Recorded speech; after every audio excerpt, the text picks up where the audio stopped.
മാനവധർമ്മ പതാകയതേന്തി സ്നേഹത്തിൻ പുതുകാഹളമൂതി മോചകനേശുവിനടികളിലുണരും ശക്തി തരംഗം KCYM യുഗശക്തി.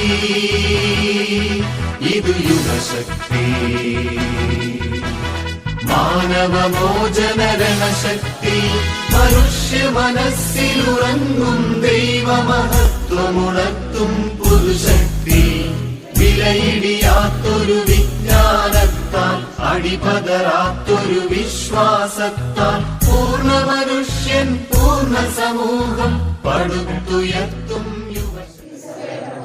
പാലിക്കാമെന്നും KCYM-ൽ സജീവമായി പ്രവർത്തിക്കാമെന്നും ബൈബിളിന്റെയും സഭാഭരണങ്ങളുടെയും വീക്ഷണാടിസ്ഥാനത്തിൽ ക്രിസ്തീയ ആദർശങ്ങൾക്ക് അധിഷ്ഠിതമായി കത്തോലിക്ക യുവജനങ്ങളുടെ സമഗ്ര വികസനത്തിനും മാനവ സമൂഹത്തിന്റെ സമ്പൂർണ്ണ വിമോചനത്തിനുമായി പ്രവർത്തിച്ചു കൊള്ളാമെന്നും മാതാപിതാക്കൾക്ക് വിധേയരായി വിശുദ്ധിയിൽ ജീവിക്കാമെന്നും പരസ്പര പ്രവർത്തികൾ ചെയ്യാമെന്നും പ്രതിജ്ഞ ചെയ്യുന്നു.